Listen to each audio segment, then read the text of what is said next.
বসন্তের মৃদু হাওয়ায় আমরা সবুজ টাটকা বাঁশের গায়ে একটি ছোট্ট যন্ত্র দিয়ে আলতো করে ঘষতে থাকি। ধীরে ধীরে উঠে আসে তার নরম উপরের স্তর। সেই পাতলা বাঁশের পরতগুলো রোদের উষ্ণতায় কয়েকদিনের জন্য মেলে রাখা হয়।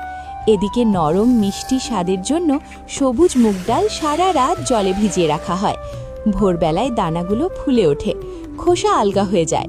একটি খসখসে ঝুড়িতে নিয়ে দুহাতে আলতো ঘষলেই খোসা আলাদা। ভেতর থেকে বেরিয়ে আসে ঝকঝকে সাদা দানা, একদম মুক্তোর মতো। এরপর এই সাদা দানাগুলো ভাপে বসানো হয় প্রায় 3 ঘন্টা। ধীরে ধীরে নরম হয়ে ওঠে মুখ, চারদিকে ছড়িয়ে পড়ে হালকা মিষ্টি ঘ্রাণ, যেন রান্নাঘর ভরে যায় উষ্ণতার মায়ায়। সেদ্ধ হয়ে গেলে হাতের আলতো চাপে মেখে বানানো হয় একদম নরম মোলায়েম মিশ্রণ। এবার একটি বাটিতে গুঁড়ো চিনি আর সামান্য মাখন মেশানো হয়। সেই মিষ্টি মিশ্রণ ছোট ছোট অংশ নিয়ে বিস্কিটের ছাঁচে ভরে বানানো হয় গোল গাল কিউট আকার, দেখতে যেন ছোট্ট মিষ্টি চাঁদ। এবার আসে বাঁশের জাদু। রোদে শুকনো বাঁশের পরতগুলো বেটে বানানো হয় সূক্ষ্ম গুঁড়ো। একটি চালনির সাহায্যে হালকা করে ছিটিয়ে দেওয়া হয় কেকগুলোর উপর।